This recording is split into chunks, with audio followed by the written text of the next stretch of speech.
Hello and welcome to the match report. A late match report because a certain host was running late on the bus. But it is what it is. Arsenal still top of the league. It is what it is. Even despite we'll get into that later. Coach, how you doing, sir? Yeah, I'm good, man. I'm good. It's been a good week. It's been I've missed you, man. You weren't on last week, or last time we did the podcast anyway. So it's been a while, man. How you doing? It has been a while. It has been a while. I feel like there's a dot on my. I don't know where it is. Maybe it's gone, but it's giving me a certain dictator's mustache, and I don't like it. But anyway, Double D, how you doing, sir? I'm all right. How's everyone? Can't complain. Well, actually, I'm not all right. I'm fronting, but you know, I know you're fronting. I definitely know you're fronting, but we'll get into why later. Professional out here, come through for the man. Then we'll do it. I did have a Molotov cocktail with me on Saturday, but you know, such is life at the moment. Blimey. D-Man, how you doing, sir? Fantastic. Well, fantastic. I'm on top of the world. Cloud 9. Yeah, I bet you are, Feeling mate. good. Feeling good. Feeling good indeed, and we'll definitely get into that reason why. But why start with the glorious side of football? Let's start with the downside, the drowy, the miserable side. Double D, I'm looking at you. You lost to Nottingham Forest. Wait, Cahill, you're breaking up, bro. Oh, well, I'll talk to Koju and D-Man. They lost to Nottingham Forest, you know. They lost to Nottingham Forest, bro. I can't even hear you right about now. I will need. I Wow. can see you, but I can't hear you. I can see D, I can see Coach, but I can't even know what's going on. It is what it is, man. We'll talk to the other guys then. That is what it is. It was terrible. It was terrible, man. I rushed back home from doing the radio show to Double come D, and what was the see score? absolute nonsense. What was the score? I can't hear you, D. D, I missed D, you're it, breaking up, man. What was that? What was the score? Educate I don't even know. I don't even know what the score was, bro. I'll educate you. 1-0 to Nottingham Forest. Goal from Liverpool. An ex-Liverpool player, apparently. Taiwo Awoniyi. Hey? So they're missing strikers, but a striker scored. Since you can't hear us, Double D, I'll do it. Nah, I'm playing. Look, Forest. You have to say they deserved it. We were poor, lackluster, giving the ball away without being. It wasn't even like they were outrageously pressing us, but we were just giving the ball away cheaply. I don't know how Joe Gomez can follow up such a great performance against Manchester City with that on that performance on against Forest on Saturday. But poor. But I think it's as bad as we were. Forest had some Forest did have some chances. It was a great block by Milner on Gibbs White in the second half from a break, because we were sending so many people forward, they were catching us on the break. But as bad as we were, we still had more than enough chances to at least get a point or maybe even win it. Van Dijk could have had a hat-trick from set pieces. Henderson made a wicked save from Trent's header from Robertson's cross. Firmino put one just wide. So we still made chances, but you're expecting, on the back of beating City, West Ham, we were very good in the first half, but poor in the second. But West Ham are a good team. So you thought you're going to come here. I wasn't expecting a battering, but I thought maybe a 2-0, 2-1 or something like that. But we were just poor. The close proximity of the kickoffs didn't help. Because obviously Wednesday night at home and then early Saturday away from home. So he tried to make a couple of changes, but they just looked, there was no urgency until Trent came on. And it was just so bad, man, because that should have been a straightforward 3 points. But look, before the season started, I had this funny feeling that we're going to drop stupid points this season, because bar that period in the 20 to 21 season when we had all the injuries, we've accumulated so many points. Some seasons things just don't go like as you expected, and certain things don't go your way. And you have to give it to Forest fighting. Everyone's written them off. Henderson, despite them being so bad, has been great. They're still not outstanding at the back because he's had the most amount of saves. Look, how many games they played? 11 games. He's had to make over 110 saves or something like that, which is absolutely ridiculous. But or if they played 12, they played 12. Sorry, so yeah, that makes sense. He's had to make over 100 saves, but or faced over 100 shots or something, whatever the stat is. But yeah, they're fighting. But yeah, Liverpool just like they're just hurting my head right about that. It's got to go as deep as we can in Champions Leagues and the domestic cups, because the league, like, we had an opportunity to be right with the draw later on with Chelsea and Man United. We had the opportunity, despite our poor start, to be just underneath those teams, and we've dropped yet more points. Leeds are handing out 3 points as it is. They come to Anfield on Saturday, so the way we're playing, we're probably going to give to the poor there as well. I mean, so it's what it is, isn't it? Blimey, Kojo. I'm going to ask you as the Manchester United. Is it nice to see Liverpool go back to their roots of the Man said roots, you know. Man said roots. The roots when we were kids. Let's go. What was it? 10, 15 years ago? How nice is it to see the Banter era return? And it's very surprising, I must say. No, it's great for me, but it's one of the ones where it's becoming more of a shock each and every time now, because I think Liverpool fans themselves, I think after the City win especially, they're looking for the kickstart, the season win. You know what I mean? And if you beat City, they deserve that win against City. I think City were bad. That doesn't mean Liverpool weren't good, but they did enough and they got the goal and they deserve to win that game. But every time they look like they got a leg up, suddenly they just slap back down to earth again. And I don't know what the problem is, but there's a lot of things to point out, and there's a lot of players that have to be taken accountability for. I mean, we can talk about Klopp and selection choices. You know, maybe we can go back to, should he have bought maybe 1 or 2 midfielders in the summer? Was he held back on that by the owners, all that stuff? But the performance levels are just not good enough. And Forest had a lot of chances where they could have been a lot more clinical. It could have been more than a 1-0. First half, there was a counter-attack where Awoniyi and Lingard, it was Lingard that put the shot away. And I remember watching Gomez and Van Dijk, and this, you know me, like I do like defenders that like to sort of usher attackers away from the center, you know, try and move them away. But you're not in a position to do that. So you have to be a bit more aggressive. And, you know, I'm not saying, you know, go straight for them, but just be a bit more proactive in how you defend against them. And they did not press them at all. They just let Lingard have a shot. If Lingard was a better footballer, he's given Alisson a lot more trouble than he did. That's a statement. That's a statement. That Yates shots in the second half as well, that Alisson saved, that was a massive. That's another one. That's a big big another one. But it's what Liverpool have been doing this season. And, you know, Joe Gomez, you mentioned he had a great performance against City. But this has been my issue with Joe Gomez. And this is why Kale will tell you as well, I've not rated this guy for a while. His style of defending is not sustainable. You cannot back off. And he's not the only one to do it. There's a lot of defenders that do it. So it's not a Joe Gomez issue. But you cannot be a defender that just drops off your opponent or the attacker when you are not, you know, I don't want to say not Van Dijk, but you haven't got the presence in that defense. You know, you have to be a bit more proactive in your defending. He doesn't do that well enough. And Van Dijk's not leading by example in the back either, you know. And they just look clueless going forward as well, Liverpool. I think most of the chances were coming from crosses and set pieces. Van Dijk definitely should have scored. The one where he headed it so far wide, I can't believe how bad that was.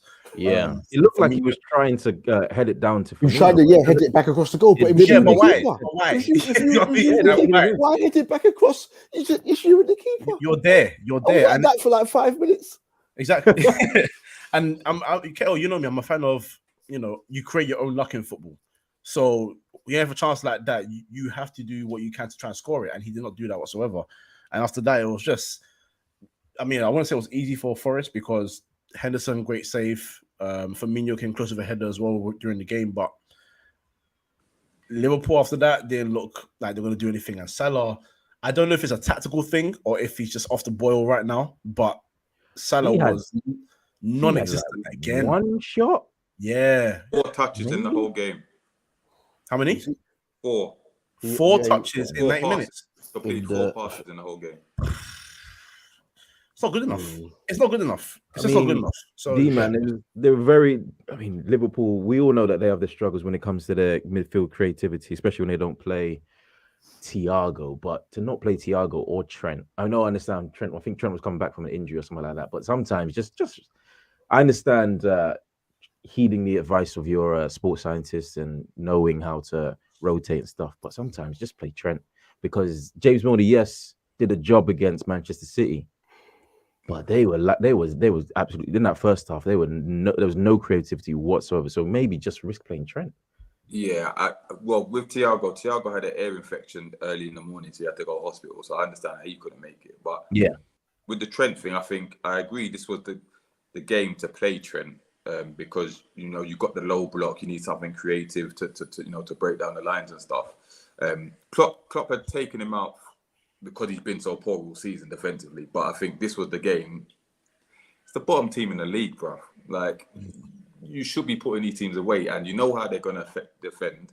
You need something to break, to be a bit of creativity, and he brings that, especially with Thiago missing.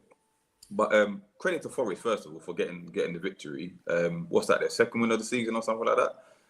I believe so. Yeah. But I think this is going to be the story of Liverpool's season. Like, it'll be like 2 steps forward, 1 step back. I mean, they beat Man City, beat West Ham, and now they've lost on Forest. They've got a lot of injuries, but that team's still good enough to beat Nottingham Forest, right? You spoke about Gomez and the fact his style of defending, and you're right. Gomez, he can't read the game well enough to defend like that. Yeah, the standoffish kind of trying to intercept things like that. It's not going to work. Van Dijk's been subpar. The only player for me that's turned up is Alisson. And that's saying something because Alisson's had to make a bag of saves most games to bail Liverpool out. I just don't see what's going to change. If they get their players back after the World Cup, I expect them to go on a run. But the problem is, by that time, they could be so far adrift. They're out of the title race, we know that. But so far adrift of top 4 that it could be a struggle because, yes, other teams are going to drop points, but Liverpool are not going to win every game after the World Cup. Yeah, so Klopp needs to find a solution now, and you can't be losing to relegation for Nottingham Forest. I mean, real G's don't lose to Nottingham Forest, Like, it's that plain and simple. We put them away. You put them away. That's what you do. Yeah? But we'll get to the better teams later on in the show. This guy. But for now, headlock on Saturday. They'll be all right. But I still think they will make top 4, but they're making hard work of it at this present time. It's touch and go, D. And it's as I spoke about in the summer, it's negligence, partly Klopp relying on injured players, and FSG as well, because sometimes you need to refresh things. Because bar United, I don't think Manchester City have been scintillated this season, but they're so good when they have their moments. They get the ball to Haaland, and Haaland is scoring for fun. They refreshed it. You get what I'm saying? They refreshed it. Liverpool haven't properly. They've got some guys in there, but they're young guys. So, Henderson, whoever they may come out. Obviously, we've only just got Curtis Jones back for some freak injury, but it's relying a lot on Fabio Carvalho and on Harvey Elliott. Carvalho's just turned 20, Harvey's 19. And it's a case where some people should have been dug out. We were looking for a goal on Saturday. He brought Oxum, who's just come back from injury. You know what I'm saying?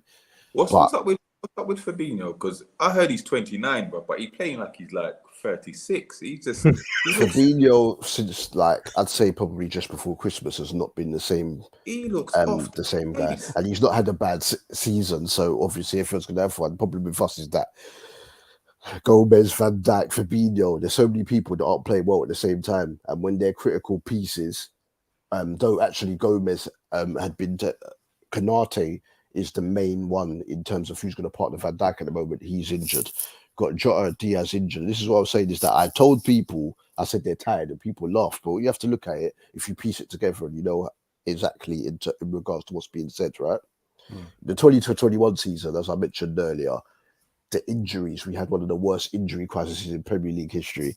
He was playing midfielders in defence before he decided to actually play Kabak, who was inconsistent. Ben Davies never played a game, so it was still one, maybe Fabinho or Henderson playing at the back, until it was Kabak and Nat Phillips that were then, and Reece Williams did a job as well, obviously, in regard to that season. Then 21-22, we've played every single game possible. Every single game possible. Only team that even got close to that was Chelsea, because we played them in both cup finals and they got knocked out in the quarters of the Champions League as well. But our squad wasn't necessarily, in terms of senior players, wasn't as thick as theirs, right? Now this season again, we've got 8 first team players out injured at the moment, and you could just see it. But at the same time, At least get a draw against Forest. No urgency, complacency, lackluster. And obviously there, if you're going to make changes after a quick turnaround from a European game, and that's what you're going to get, then it doesn't speak good if you're going to go deeper into the Champions League, does it? Even if those players come back, because obviously you're still going to have to rotate, because with those postponed games, because of the Queen dying, after the World Cup is going to be a madness. So we have to sit there. At the end of the day, a lot of Liverpool fans that I know are realistic. Certain people try to hold up a certain identity on social media, but you get what I'm saying? It's like some people at the back of their minds expected it, and that's why they wanted to try and get as many trophies last season as possible, unless the balls went out and went crazy. I think they could have spent half the money on the forwards. We all wanted a guy that's going to play down the middle. I think they could have spent half the money. And look, like Nunes is a project. But right now, if you're going toe-to-toe with Man City, you haven't got the time and the patience for a project. So therefore, around that age group, West Ham got Skamaka, Raspadori, Napoli have got Osherman, though he's had a few injuries. There's lots of people around that 22, 23 age bracket that are better finishers right now than Nunes. Nunes has the highest ceiling out of them because he can play out left, do this and that, but he's still very raw. And though he's missed games through suspension, he's missed a bag of chances this season. You get what I'm saying? He's not that polished guy. They could have got us points. Before we got sent off against Crystal Palace, he had good chances there. You get what I'm saying? So all in all, they need to go and get in January. I would have preferred them go break the record on Jude Bellingham, because you know he's going to give you something in midfield, box to box, and change the dynamic of the team, rather than doing it on the forward when Jota could have played that role. Though he's got injured at the moment, I still think we could have been able to get by, but it is what it is. FSG need to change how they're working, and Klopp needs to stop relying on injury players and proper push it then, because he signed that new contract. So surely talks would have gone in terms of what they're going to do in terms of investment going forward. Otherwise, why did you sign the contract? So it's all a bit messy at the moment, man. Like fourth is no guarantee right about now, sadly. But next game Leeds got to go on, got to get the 3 points, man. Otherwise, they're just like they're saying that Salah and Klopp signed a new contract and down tools, bro. But you see the thing with Salah though, right? And I don't know why Pep Linders did it, and I don't know why they're baiting it up that they did it. They've asked him to hog the line. So you saw him come on and he did his own thing against Rangers and he got a hat-trick because it was more as an inside forward. And up until, I think it was 2 weeks ago, Salah had created the most amount of chances in the Premier League. But some people don't miss it. Even against City, he's brought in balls for Jota and Jota's missing right in front of the goal. He's creating chances, so that's what he's been asked to do. But a 3-time Golden Boot winner, why are you asking them to adjust their position? Just play him when he plays, because you've lost Mane, so you need him to be on point with the goals. Otherwise, come on, like they're just. If it's not broke, don't try and fix it. It's so frustrating. I'm sitting there watching games. I'm like this. Like, bar Bournemouth, but that was Bournemouth. Like, because even City, as much as we tried to nullify them, they still had a couple moments. So I'm just sitting there and I'm thinking, like, it's just ridiculous. Like, it's coming to a point where I've filtered that just take a break from one game just for my health, just for my blood pressure. You know what I'm saying? It's ridiculous, bro. But hopefully they learn, go again in January. Get Diaz and Jota back, but they definitely have to make at least one signing in January. I'd probably say 2 signings that they have to make in January to be perfectly realistic, because there's so many bodies in there that are injury prone.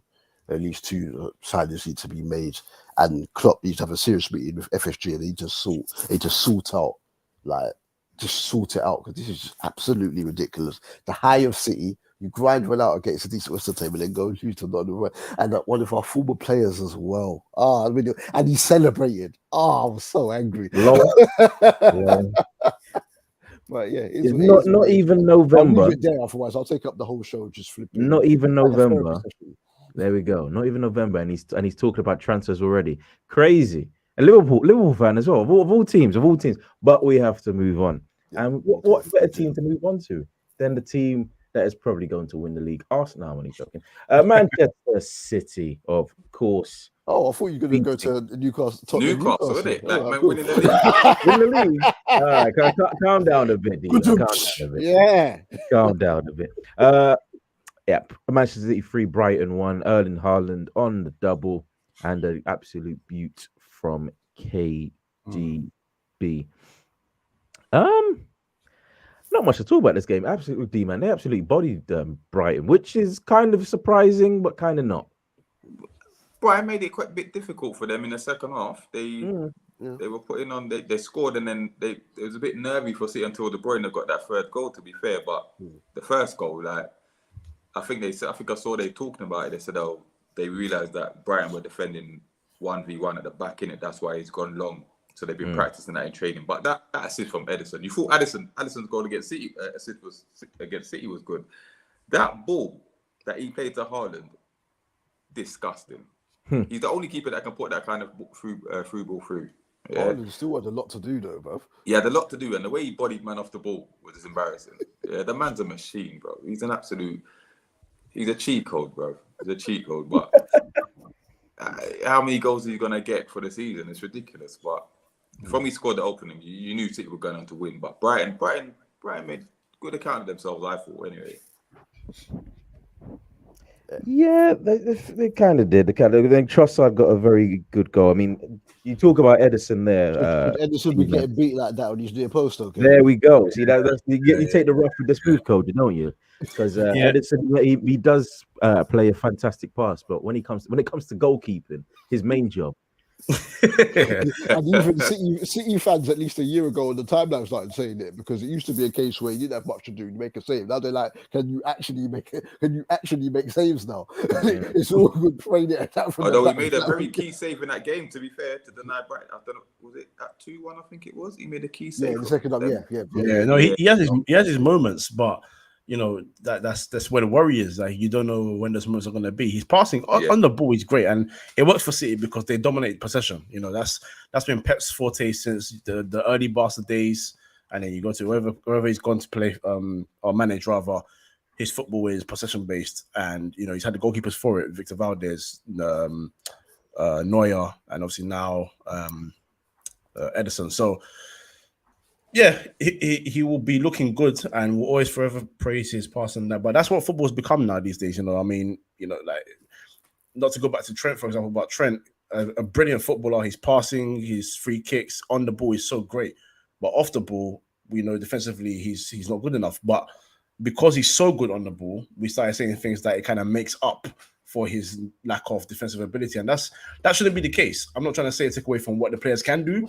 That's modern day. Yeah, it's modern day football. And when we discuss it, it's not to say, you know, discredit what they're doing, because what they're doing is fantastic. But what they're not doing, your main job. Yeah, exactly. What you're not doing is also not good enough. And you know, I think players like Ederson or goalkeepers like Ederson, you know, he's going to give you the rough with the smooth. What I will say, as good as his pass was, I will never forgive defenses that allow a long pass from the goalkeeper to go through the middle of the pitch, by the way, not the left or the right, the middle of the pitch. And I know how mad Haaland is. He's a monster.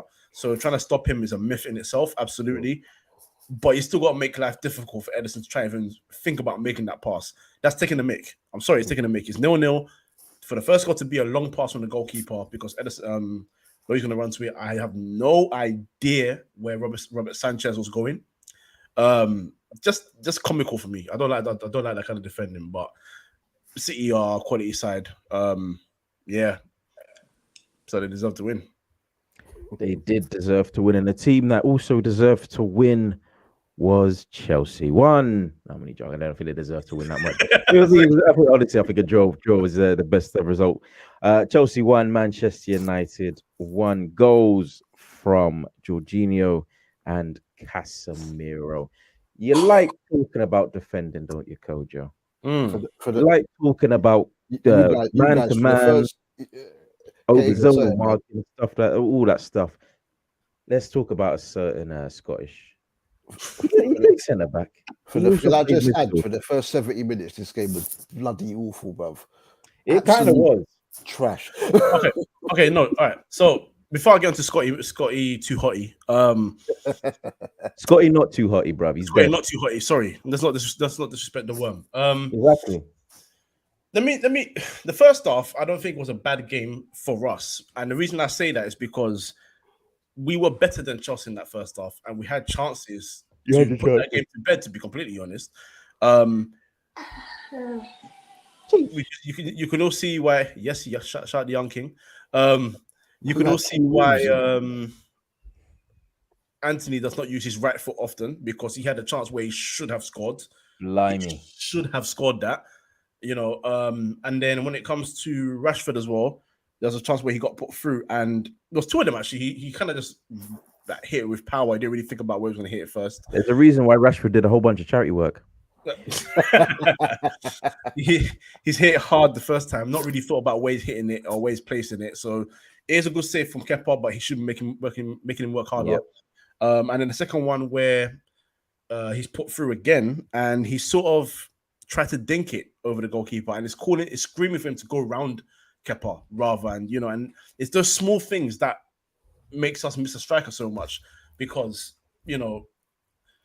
any other striker that I think is worth that level is going to go around the goalkeeper and kill him. It's similar to, I forgot what game it was last week. It might be Newcastle, it might be someone else, where he had a one-on-one and he should have finessed it far post, but he said he tried to hit it so hard. No, it was Tottenham. It was midweek Tottenham, sorry. That should have been 3-0. Shouldn't have been 2-0 is a good result, but it should have been 3, because you should place it around the goalkeeper, and he's hit it really hard, and Laurie still made a great save, but you're giving Laurie a chance hitting that height. Just put it low, put it far away from him, far post, kill the game off. And it's those things, the small things that we're missing at the end, because defensively we were good. Varane and Martinez are the partnership, and Martinez dealt with whatever came his way. Varane did the same thing until he got injured, but we didn't look like we missed him too much, even though I know we will long term. But with when Lindelof came on, Chelsea going forward, who look toothless really these days, didn't really give us much trouble. They've been in good form, but recently they've also been riding their luck a little bit. And in the second half, because we didn't put them away in the first half, they came back with a bit more confidence. They hit the bar with Shalaba header. I don't know why Fred was marking a 6-foot player, but we move. Your centre back's 5'8", man. So no, he is, but he leaps so much better than Fred. Fred don't leap. Fred just runs. You know what I mean? So that's what he does. But yeah, you said about Scott McTominay. Jesus Christ. The thing is, I say we should. I feel like we should have won the game. But if we're gonna get a point, don't make us have to get a dramatic 1-1 where we have to equalize. That foul was so unnecessary. So unnecessary. And Dubul Dee, for example, he mentioned that in the group chat that we're in, that Broja sold him really well, and he did. But you shouldn't be putting yourself in that position in the first place. That just don't do it. And it's every reason. It's added to every reason why I just don't rate the guy. I don't think he's anything long term for Man United, because he's one of those players that we've talked about in the current regime, or current couple of years anyway, that they just lack composure. They lack common sense at times. They will cost you a game. It's just worrying. It's just very, very worrying. But look, Casemiro, great header, well-deserved point. I thought we should have won the game, but on to the next game, innit, really. We just need to try and find some form. And with Liverpool not doing well so far, and Chelsea being a bit fugazi, and to be fair to us, we've played Arsenal, played Liverpool, Tottenham, Chelsea, and City. So not that the league, so not that the rest of the league is easy, but this probably is the best chance for us to get a good amount of points and try and secure some top four. I think the stat was that the record. Stat, but you've played the teams, 9 of the top teams in the league already. Yeah, something like that. 9 of the 12 top teams in the league. Yeah. Honestly, it might be smooth running for Manchester United going forward, but then again, those are the type of games where you do slip up, because it's a la Brentford. So forth. But Dubul Dee. Coach, you would have taken a point before the game, though, right? Yeah. But looking at Chelsea's, when I looked at Chelsea's lineup, I looked at that and I thought we can get at them, and that's not me trying to look over what Man United's weaknesses are, but you need to just try and think about what your team can do against them. You know what I'm saying? And Chelsea, I think before last week against Brentford, they had 1-5 on the bounce, but Brentford, I feel like, should have come away and win that game as well. So, every team can be got at this league. Every team can, but I just feel like we should have got the 3 points in this one. Not every team, bro. Not every team. Best defense in the league up north. Yeah, they've lost the game as well, man.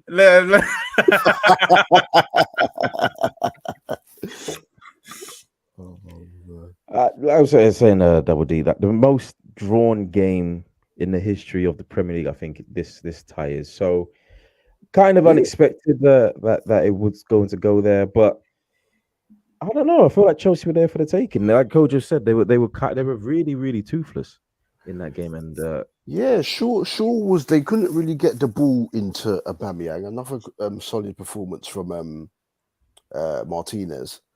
They couldn't really get the ball into Auba. Sterling tried things. Mount tried things. Malby put. I think Auba had a chance where he should have headed it. Where he tried to control it. Yeah, exactly. But United, they just needed more conviction in transition. United. I honestly thought that there were times when they got the ball into decent areas of the pitch, but they just weren't quick enough moving it. But Coach, I was asking Coach, obviously before the game, you would have taken a point, but then obviously the context comes in from what happened in the game. You're sitting there thinking, we should have won that, and then the stupid penalty given away. And then, but I thought McTominay had redeemed himself. I didn't realise until the replay that it was Casemiro. I thought he just scored the goal that won the World Cup with that celebration. Obviously, you're going to be gassed for a late equaliser, but I thought, yeah, okay, your first goal in England and whatnot, emotion. I thought, Jesus Christ, and they put the camera right on him and whatnot as well. But I expected far more from the game, but I did think it was going to be a draw. I thought it was going to be 2-2, but I didn't know that stat that you said, Cahill, about it being the most drawn game. But so yeah, well, if we had won earlier, I would have said it was a good result to us, but we don't like we can catch either of them at the moment anyway. So but better that neither of them won. But good news for Newcastle the way it's going right about now, to be honest. We'll get to them. Can I just say, if all this game says for me is Man United need a striker, man, because we know Ronaldo's leaving end of the season, regardless of whether he walked off or not, doesn't matter. He's gone at the end of the season. Martial, you know how I feel about him, but more to the point, you just can't rely upon a player that's always injured. And that there's only two striking options. Rashford, well, I've already spoken about him, so I don't really have to go further on that. But there's a stat that I didn't realize that came out that Arsenal had created the most big chances with 20, so-called big chances anyway, whether you want to qualify as a big chance. Man United were second with 19. So we're missing the killer, and we need a killer fast. Ronaldo could be that killer, but right now he's not even getting minutes, and when he's asked to get minutes now, he doesn't want to play no more. So we need to buy someone fast. But yeah, positive signs. You can see the Ten Hag seeds are slowly growing. It's going to take some time, but it's getting there slowly. Well, Ten Hag seeds. We've talked to you, Demon, about Graham Potter and the seeds that may be blossoming there at Chelsea. But I don't know. What's your take on Graham Potter so far in his first chance at the big time? Me or microphone? There you go, man. Is that for me? Yeah, it's for you, D-Man. Yeah. I think he's done a good job since he's come in, right? I think he deserved this shot, given his journey through football. Whether Chelsea was the right club, not sure, but I don't see how he could turn it down, to be fair. But let's be honest, since he's been there, he hasn't lost, right? I don't think so. No, he hasn't. No. And that was the first home goal that they conceded in about 6 games or something like that. United scored. Yeah, and you can see he's starting to implement his style of play on them. They are playing slightly more attractive. Rome wasn't built in a day, so to go from Tuchel's pragmatic style to what Potter wants them to do, you can't do that in six or 7 games, kind of thing. He's still figuring out his best team. I respect him for trying something different against Manchester United and seeing it wasn't working, and immediately making that change, pulling off Cucurella and putting on Kovacic to even up the midfield, and it became more of an even contest after that. But you're going to get that with Potter. He's going to try things. He's one of the ones who came out and said he doesn't believe in positions. It's about fluidity and stuff like that, adaptability and stuff. So Aubameyang, he's got Aubameyang scoring. He's got Mount scoring. They look solid at the back. Kepa is reborn under him. Kepa's been out. Kepa's been out. It's so good. It's going to take time. It's going to take time, but I think there's enough there to get top 4, which they'll want. That will be what they want for this season. Not guaranteed, but I think there should be enough there. And I think he may get found out this season in the Champions League. I don't think he's quite ready for that yet. But I think Chelsea fans can be relatively happy with how things are going at the moment. I don't see any reason to be upset. It's just when it comes to the nitty-gritty, when he comes up against the Liverpools, still Liverpool, I say, and the Man Cities of this world, we'll see how because he generally does quite well against Man City with Brighton, but this is a different kettle of fish now. You're expected to really beat Man City. Like, you know, Chelsea's a big team in it, so you want to see how they match up. But so far, so good. So far, so good. This is to all of you lot quickly because. What? I'm gonna put. Huh? No, I'm saying this is to all of you lot. I'm going to ask a question. Hold on. Going across the screen. The breaking news, apparently. Breaking news. What, Emery? Unai Emery is the new manager. I thought you knew. I knew about that before. Yeah, no, it was. I saw that. I heard come to it when we do Villa. Yeah, I heard that. Some people have tweeted out, but it's officially. First game is against Newcastle. First game is against Newcastle. D was like, where's Gerrard at? I wanted the easy 3 points. To be fair, he's gonna get an easy 3 points against United anyway. So but no, let's go straight there. You want to talk about downing tools? Don't let me get started at Aston Villa, but if you get me, we're for a whole new podcast. But no, I mean, let's talk about that straight away. I mean, that's an upgrade on Gerrard. That's an upgrade on their previous. I forgot who their previous manager before Gerrard was, but Dean Smith. That's a massive upgrade. It's a statement of intent for Villa. They're obviously going for a style of play that is quite pragmatic, quite defensive, but it's a big name. He's a proven winner, and I say good luck to him. Hopefully, nobody takes the piss out of his accent. Hopefully, he doesn't say the famous good evening. 3 words. Yeah, there you go. Thank you, D-Man. I was trying to dance around. I'm trying to avoid it. You know, I wish you well in it, but I'm a bit miffed as to why you're taking the Aston Villa job and you wouldn't take the Newcastle job when you're going to get more money at Newcastle. Yeah, don't get me wrong. I'm happy that we got Eddie Howe because he was my choice anyway. But I just think you just made this quick decision to jump to Aston Villa when really and truly, are they going anywhere? I think the only reason you take the Newcastle job is because Villarreal were in the Champions League at the time. Yeah, fair enough. That's the only reason they can be. But I think it's much better they got Howe. I think it's obviously in hindsight it's better they got Howe. But I just felt at the time because hearing Howe talk in regards to the learning he's been doing since he's been off the game, he seemed the perfect fit in terms he's of the perfect fit for us. All owners wanted to go. Then obviously D showed me about the fact that he went and studied for quite a while with Diego Simeone, and you can see now how, because his Bournemouth team were a wicked counter-attacking team. He had Josh King putting numbers up and that. Wilson we'll get to Eddie Howe. Scoring goals. But you get what I'm saying. But I said, we'll get Newcastle in a minute. But what I was going to ask you, while we finish up with Chelsea United quickly, is that when you look at Chelsea's bench, obviously when Potter first come, Mendy had the injury, right? So then obviously he started with Kepa, and then obviously he's kept Kepa in goal. So Carrier's on the bench, and he's not started the game for Chelsea, has he? Since coming from Juventus. No. Ziyech is there. Gallagher, it seems like Potter wants to use him, but I think he was ill or something, so he was only able on the bench. Havertz on the bench. Koulibaly's got injured at the moment. James is out injured. Fofana's out injured. Obviously, Kante's out injured. After the World Cup, when they have most of these people back, that's when we're really going to... Do you think that is when you're going to see Chelsea dropping points because Potter might get some of his selections wrong?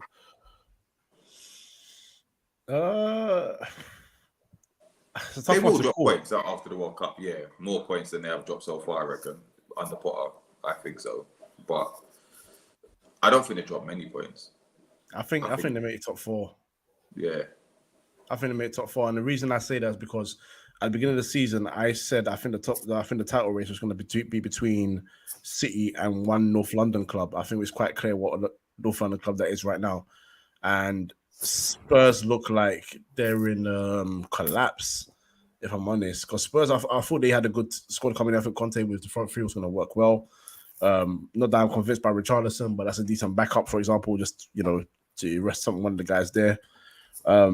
I just feel like Tottenham will drop a lot more points than Chelsea.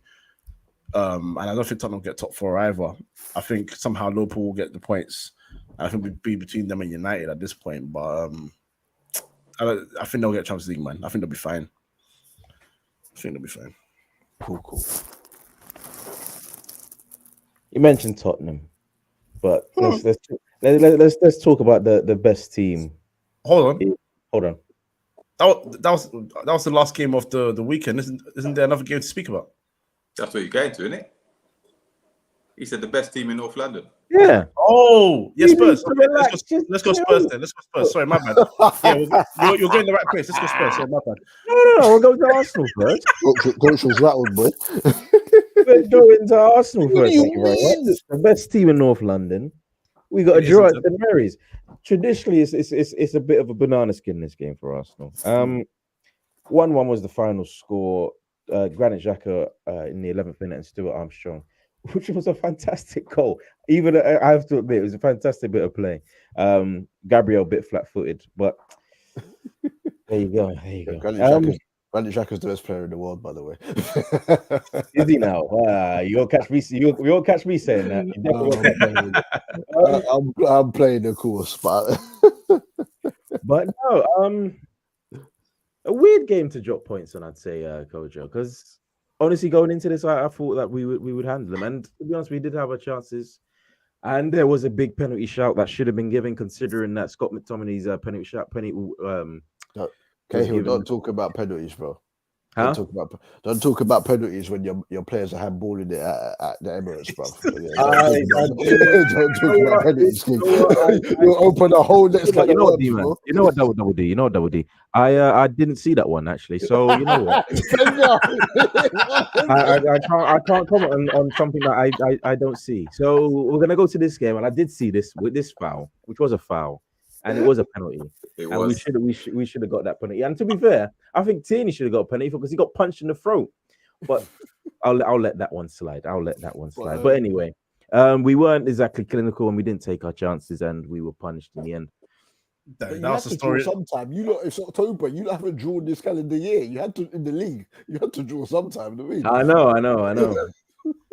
Yeah, it's one of those ones where of all the teams to draw against, Southampton, like I did say before, it's a typical banana skin, especially is it St Mary's still maybe.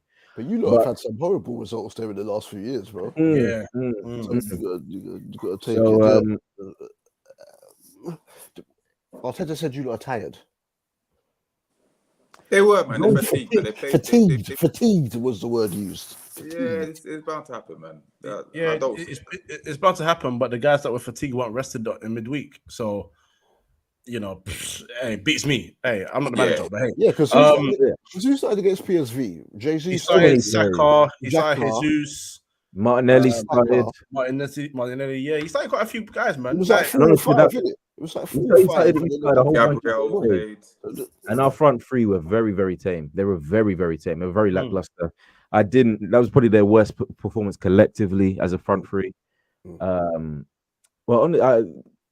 the win in midweek, and that's all that matters. But to be honest, he needs to start resting players in Europa League. He needs to start bringing in, I'd say, some of the kids, but that team's completely built of kids. But your team is kids. Apart from a couple. Yeah, Marquinhos. I think Marquinhos needs to start playing midweek and then just give some of these players a bit of a rest. It's a problem that he created, and he didn't need to create it. So he's obviously facing the consequences of that. But then again, it's only a draw. Everybody in the world wants to see Arsenal lose, but we're not losing right now. We're still top of the league. We're still flying high. We're still the Gunners are. We're gunning for the title. That's what I'm saying on that. Both goals were good though. That Southampton goal. That was a nice team move. Nice team move. Man. It was a nice team move. You're gonna Xhaka banging volleys with his right foot as well now. Right-footed, bro. What's going on? I was so surprised. I was hella surprised. He's been one of the best midfielders in the league this season. Bruno Perez. What? You need to see. I'm in the back of my mind. I knew you were about to mention Gimenez. Man said Jefferson. I'll allow it. But anyway, what's your thoughts, Kojo, on that whole game? Yeah, no. You said it. Arsenal didn't take a lot of their chances, and therefore they, at some point, you get punished. And Southampton got a good go in. And look, I think yes, it's a Saka penalty you're talking about, isn't it? Where I think he got pushed first before he was. No. It was it. Who was on that? It was The Jesus was the penalty. Jesus. Yeah, the defender was holding Jesus. Saka dive. Saka dived. Yeah, Saka dived. Yeah. Oh, okay. Yeah. I was trying to think of which one you're talking about. Yeah, Saka did dive. Jesus won. Yeah, but it's not a but. Rather, but I'm going to use the word but anyway. The referee was a shambles. Lianco. VR and the referee this week has been absolutely atrocious. Lianco, if that's how you say his name. Well, I was supposed to forgive me, Lianco, if I said it wrong, but he's probably not listening. But anyway, he punched Gabriel Jesus back unprovoked once, and he got a yellow card for a foul, which was a yellow card offense. So that's 2 yellows. It should be gone. That's one. Yeah. But no, this is what happens in the Premier League. We're going to keep talking about referees and VAR all the time, and it's not to excuse it, but it's just what it is. But again, Arsenal just didn't take their chances, and that's why they dropped points, and that's the be all and end all with that. So that's look forward to the next game. Gabriel, I don't know how to feel about that guy. I'm not gonna lie to you because he's got the bozo gene. Yeah, I told people time ago, and they thought I was being harsh on him. Me and Coach spoke about this guy in France in the early days of the European pod, but he's rash. Yeah, he's very rash. And if Arsenal drop points later on in the crunch, it's going to be either because of him or Ramsdale, because everybody else is operating at a decent level, but they just randomness, absolute randomness. But they're getting by at the moment. But what makes it worse is that you're seeing the composure that Saliba has, so which is making you see even more. It's like these 21-year-olds there, the composure, cleaning the tackle and that, and then you're seeing Gabriel do that. Like I still can't get over what he did on Nunes' goal when we played them the other day. What were you doing? You put the ball out. He was trying to control. I can't with him, man. I can't. He's wild. He's very wild. It might end up when Zinchenko comes back fit, then get Tomiyasu in central defense with Saliba, man, because Gabriel is gonna. He's looking like a liability right about now. But Arsenal have not dropped the points that he could have cost them, so people aren't realizing it. But the real Arsenal fans that I won't talk to watching them be like, yeah, you know what? I'm not sure about this guy at the moment. You know, it's a bit rash, but dives in and just does strange things. But I'm just keeping a close eye on him myself because I know obviously you beat Tottenham, but the penalty he gave away completely unnecessary. You know, the game against Leeds, it wasn't a penalty for Bamford. Don't get me wrong, but he's also very lucky to have that red card rescinded. He could have got a red. He's kicked out at the guy, you know. So he's a bit comical, and Arsenal needs to be very careful. So I just keep an eye on him because he could be the reason why Arsenal drop points at some point this season. But the Arsenal's done well. They've only lost one game this season. How many you drawn? One as well. So one game. One loss, one draw. It's not bad considering the start of the season. So not bad. We're Arsenal. That's very good considering our I know, but it's not bad, man. In recent years, bloody hell, man. I'm on the same cloud as you, man. What's that? Real G's have only lost one game this season. There we go, man. Oh, this guy. It's like work, isn't it? Oh, man. Oh, my God. Smash these guys, man. For goodness sake. Oh, my days. These guys are menace. I guess we have to get to Tottenham versus Newcastle. It ended 1-0. I thought the pod was finished. No. Maybe you send it here. But no, it was Tottenham 1, Newcastle. I have to celebrate Tottenham losing a double D. I have to celebrate it. Is in my DNA to laugh at that club, especially during this hypocritical era. Let's call it that. Tottenham 1, Newcastle 2 goals from Callum Wilson, Almiron, who is just pissing on the comments of Jack Grealish right now, and Harry Kane scored a consolation goal. We'll go to you, D-Man. You said at the beginning you're on cloud 9. You must. There's got to be a Rub his hands in the higher than that. Listen, yeah, this was what we call our statement win, innit? Yeah, when you look at how Newcastle have been performing all season, bar the Brighton game, they've been playing pretty well. Yeah, and they were unlucky to take just a point against City. Yeah, lost to Liverpool the last kick of the game after the ref played 150 minutes. Yeah, and then should have had an early penalty against Manchester United, which could have changed the game. Yeah, didn't, but we got a point. Yeah, so we were due a scalp, innit? We were due a scalp, and it had to be Spurs. Now, to go to Spurs, who have not lost at home since April, I think it is, to come up with a deserved victory, and I'm not talking about sitting back and soaking up pressure. Yeah, after the first 15, 20 minutes, we were the better team for the remainder of the game. Yeah, Spurs had the opportunity the first couple minutes, Son, Kane, whatever. But from then, once we settled down, we basically took it to them and they couldn't deal with us. And at the end of the day, I'm not having this nonsense about a foul, Wilson's goal, a foul. That's nonsense, yeah? Reece is a liability, yeah? He's got that in his gene. Where was he going, yeah? And he realised he made the error and he tried to flop. He belongs in the NBA, bro. He tried to flop. Derek Fisher would have been proud, bro. Exactly, and put some respect on the finish from Callum Wilson as well. It's a great finish. But Harry Kane, he's England's best striker.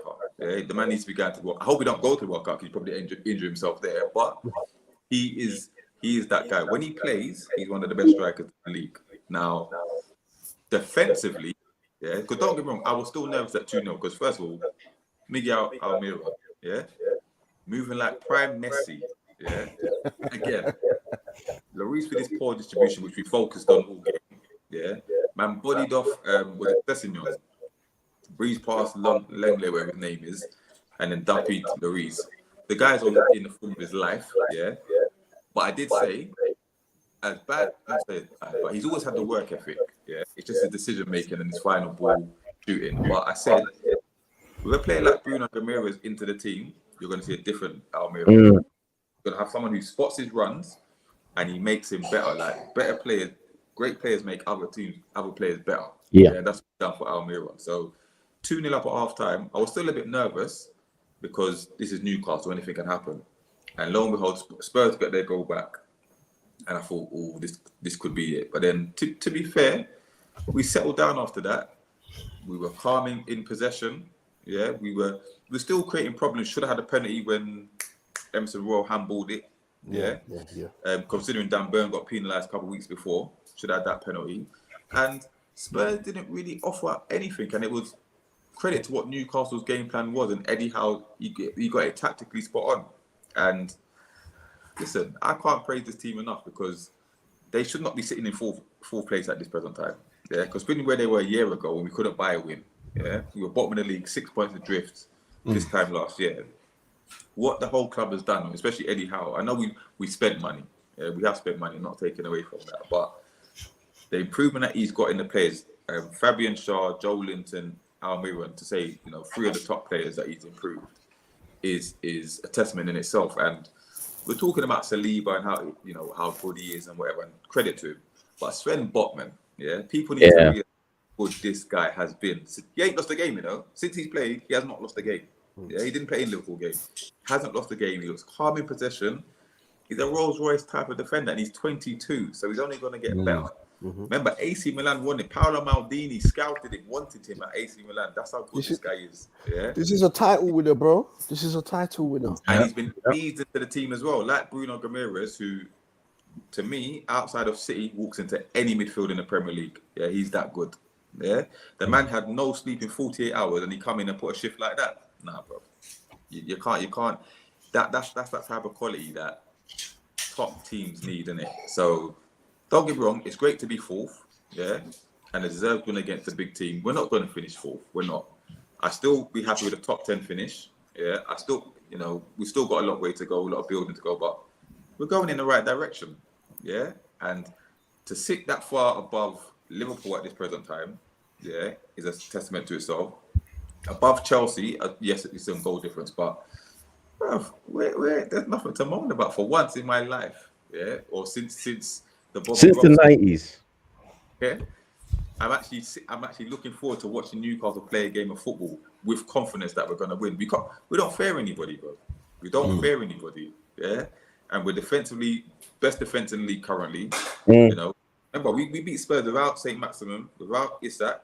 Yeah, Shelby came on for the last 10 minutes. He ain't played kicked the ball in the first game of the season before the season started. Yeah, well, you know, we've got man like Murphy coming on and putting in great shifts. Like the future's bright, man. Shout out Kieran Trippier as well, our captain. Yeah, been good. One of probably the best right back in the league at this present time, I'd say. But you know, we're doing bits, man. We're doing bits. I can't complain.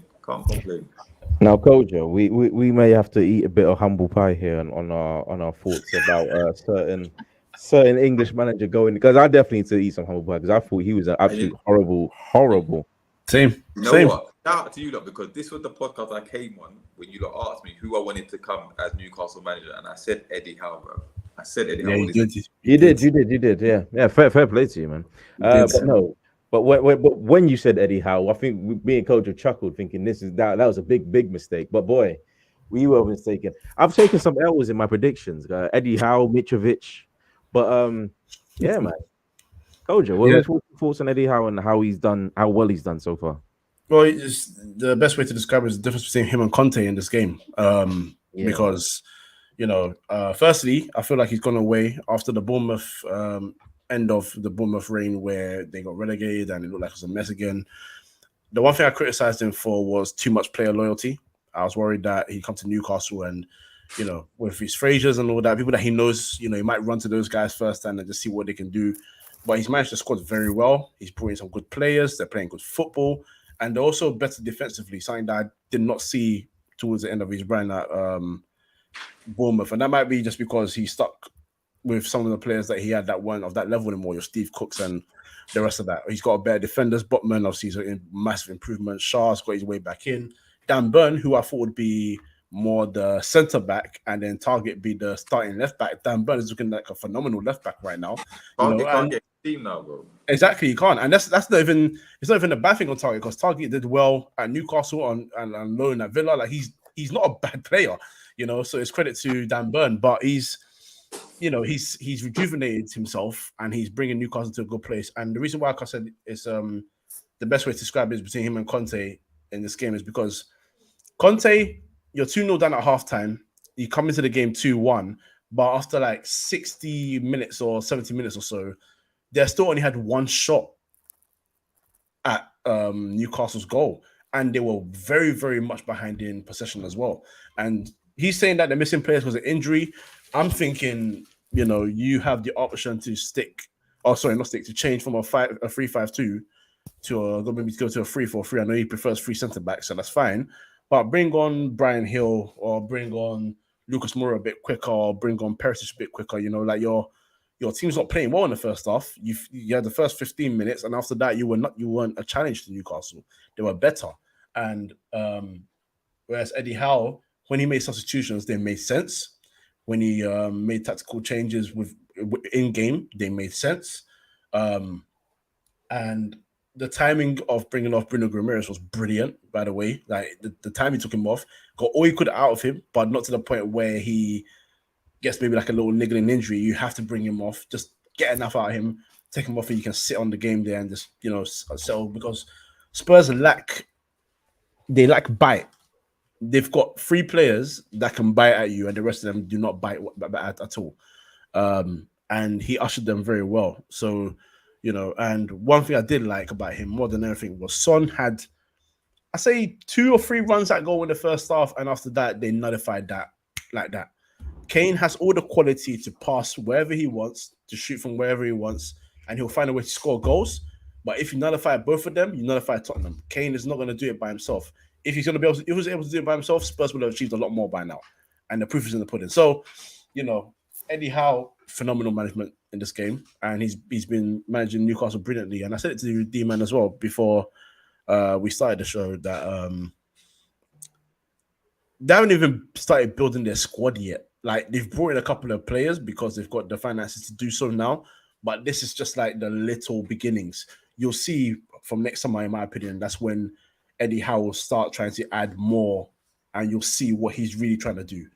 So the fact that again he's getting the level of performance out of these guys, a lot of players that we, from the day Newcastle were taking over, we said, this guy not going to survive. This guy not going to survive. This guy not going to survive. Mm-hmm. Someone like Jacob Murphy can get a start and look good and feel confident. That's what our manager just puts into you. He instills confidence, and he's been brilliant for them. So yeah, me and you, hey, listen, humble pie indeed, because I was saying, nah, mate, don't bring this guy. No way. Yeah, credit to him, man. He's been great for them. Let's talk about Antonio Conte, Double D, because I mentioned before that Spurs fans were a bit hypocritical in deciding what they want. Now it seems like, I mean, they are still up there. They are still challenging for the top 4. But when you bring in a guy like Antonio Conte, you exchange quality football or attractive football for winning football, and it doesn't look like they're going to win anything so far. They're not going to win a Champions League. They're definitely not going to win the league. So you're looking at cups, and I don't think he's going to win any of those either. So what the hell is going on at Spurs? Because it seems like unless Kane is firing, then they're not going to score. You're seeing Conte, first of all, sometimes needs to take accountability for certain things, because it's always someone else's fault. He did one of the longest interviews you're going to see on Super Sunday yesterday after the game, and Sky must have been loving it. He just kept on giving him questions, and basically he's putting more pressure on the board. But some people were saying in the summer that Tottenham had the best transfer window in the summer, and so he's made it clear that that Jed Spence wasn't his signing. So he's just been giving him a bit of garbage time at the end of a couple of the games. And something has to give, because Tottenham were getting results, though you're a bar coming from behind against Southampton on the opening weekend. You're sitting there and you're thinking, when's that performance going to come? They should have lost every game of that. They should have lost every game other than that Southampton one. You're sitting there and you're thinking, when is that performance going to come where you're just like, yeah, Tottenham, bang, did that, because they're getting the goals, but edging through. They played Wolves. I spoke to, it might have even been the last time I came on here, or I spoke to coach separately. In the first half, Wolves passed these men off of the pitch, but they couldn't get their shots on target, and the efforts were tame and whatnot. But they did go into that game with a false 9. I think Guedes ended up playing false 9 in that game. You watched against Brighton, just got through 1-0. They got blown away by Arsenal, though I think that without the sending off, they would have probably got one of those. They would have probably lucked themselves to a point, I think, against Arsenal, if it wasn't for the sending off, just in terms of the way the game were going territorially. Arsenal were onto them, but they weren't having as many shots at goal as I thought they would have. But then after that sending off, they went 2-1 up anyway because of Norris's mistake. And then Arsenal just put them away with the Xhaka goal. So you're sitting there, when's the performance going to come? You watch their Champions League games as well, and they're a bit, like, they started okay against Sporting Lisbon, just got put away. And I don't know what it's going to come to for Conte to look at it and think, oh, let me do something. Their performance against Man United was absolutely horrendous.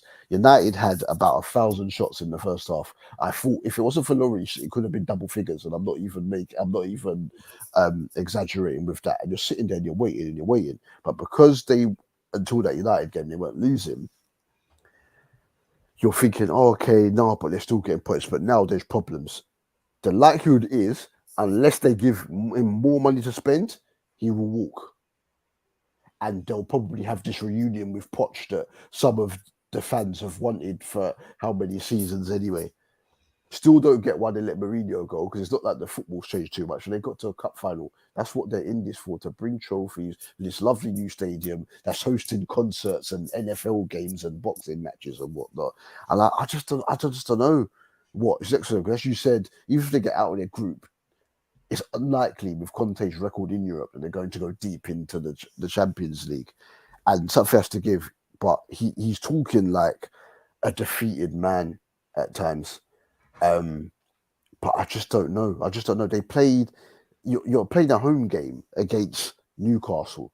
Now, we've always met to Newcastle because they've been absolutely brilliant since House come in there. You've got to take the game to them if you want to beat them. You saw what they did to Manchester City. If it wasn't for the brilliance, they would have lost to City because Cancelo and especially Walker, Newcastle beat them up for the whole game. So you know what Newcastle can do. But you've got in there with Basuma, Bentancur, and Højbjerg. Why do you need 3 box-to-box guys or one of them could be classified as a DM in a home game against Newcastle? It was Oliver Skip, innit? Barda stop.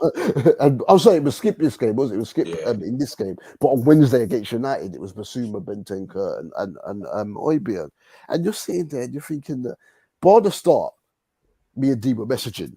Tottenham should have gone 2-0 up in the first 4 or 5 minutes. After that, Newcastle deserved exactly what they got. Newcastle were organised, and if Trippier had been more sensible with his defending, Newcastle would have got another clean sheet. But I'm not putting that one on Trippier. To be fair, like Kane bullied him off the ball. To be fair, he should have got in front. Trippier wasn't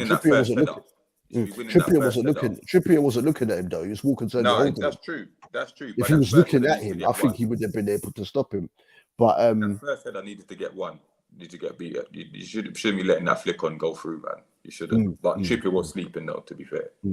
But so yeah, but I just don't know for Tottenham. I don't know what they because what in terms of if they could get me and Coach's boy at Sporting Lisbon. I don't know what manager they could get in that could give the fans the football that they want and get them where they want to get to. Because look at the last 3 managers they've had. Conte now, we know what he's about. It's about efficiency. Mourinho before him. Sorry, Nuno before him, and then Mourinho before him. I don't know what leaving. I don't think the board have a set plan in terms of what they're doing, but they are badly missing Kulusevski though, because last season everyone ranted and raves about how they ended the season, but some of the games that they had is because they were clinical. They went and won 4-0 against Aston Villa, and outside of the goals, it was mainly Villa. And so when they're not being clinical, you're actually looking at, you know what, we can do something against this team. And that's what Newcastle did. So a massive whip. I just don't know. I'm just confused. I don't know what they're trying to do exactly. Longley did not cover himself in glory on that on that Almiron goal. I just don't know. But it's weird. On the back of some people saying you've had the best summer, they're going to have to go like Liverpool. Are going to have to go and buy again in January. So something's gone wrong somewhere, but we'll see how long. I don't know. I can't see Conte being in next season. I just can't see it. Spurs need to figure it out fast, man. Sorry, Demon. That transfer window, is they had a very good transfer window in terms of squad depth, but did it really improve their first team? I'm not too sure, to be honest. So I think that's where they needed an Eriksen type, like to add a bit of creativity, because they're very basic. They got a back line, a decent midfield, and we know what Kane and Son can do. But if Kane's not creating, where's it coming from? You know what I mean? So you cut off the supply line to Kane, you cut out, Kane making be able to drop deep in that, they'll struggle, which Newcastle executed perfectly, to be honest, after they spotted what Kane was doing in the first 10 minutes and that, then they just figured it out. So Spurs can get got at, and they're very methodical, and that's Conte's style of play, to be fair. And they're not comfortable on the ball. They can't play possession football. Like they like when teams come to them so they can hit them on the break. But when you sit back and say, all right, you have the ball, it's like Palace of old, bro. They didn't know what to do under Roy Hodgson. You give them the ball, they're scared of it. Like none of them want the ball. They're all hiding from. They're not comfortable in possession, so they got to figure it out. But not our problem. I think that's what Conte's trying to do. I think when you look at Conte's past teams or previous teams in the past, anyway, he's always had a creator. So even if they don't dominate the ball, once they get the ball in the second area, the idea is just damage.